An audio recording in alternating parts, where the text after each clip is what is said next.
শুরু করি আজ থেকেই। এখানেই মা প্রতিষ্ঠিত হবেন। তারপর শুরু হলো মাটি পরিষ্কার, গাছ কাটা ও ঘাট বাঁধার কাজ। গঙ্গার অন্য পারের মৃৎশিল্পী প্রতিমা তৈরি শেষ করলেন। প্রতিমা আনার দিন ঠিক হলো, নৌকো সাজানো হলো। নরেন মাঝি বললেন, শুধু মা কালী নয় গো বাবু, এমন মূর্তি তো আমি জীবনে কোনোদিন দেখিনি গো, যেন চোখে আগুন। নৌকা তখন মাঝ নদীতে। হঠাৎ ঘন মেঘ, বাতাস দাপিয়ে ওঠে, নৌকা দুলে ওঠে ভয়ঙ্কর ভাবে। প্রতিমার কাপড় বাতাসে উড়তে থাকে, আকাশে বিদ্যুৎ চমকায়। ওম হ্রিং কালিকায় নমঃ। কাল রাত্রি কৃপা করো। প্রতিমা অবশেষে পৌঁছে যায়।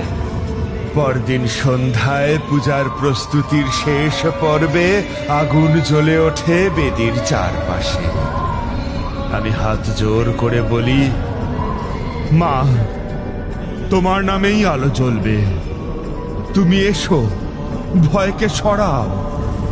ঠিক তখনই হাওয়া থেমে যায়, আর বেদির ওপরে ছোট্ট একটা প্রদীপ নিজে থেকেই জ্বলে ওঠে। সবাই থমকে যায়। এই আলো তো কেউ জ্বালায়নি। জ্বালিয়েছেন তিনি এসেছেন।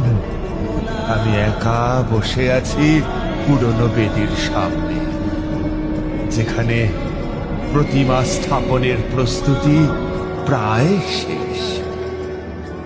বাতাসে ধূপের গন্ধ, আর শোনা যাচ্ছে নূপুরের শব্দ। আমি চোখ খুলে সামনে তাকালাম।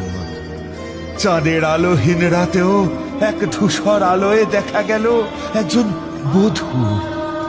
লাল পাড়, সাদা শাড়ি, ভিজে চুল, কপালে টাটকা সিঁদুর। চোখ দুটো শূন্য, অথচ দহনময়। আস্তে আস্তে তিনি আমার সামনে এসে দাঁড়ালেন। আমি বুঝলাম স্বয়ং মা এসেছেন। মা, তুমি এসেছো মা?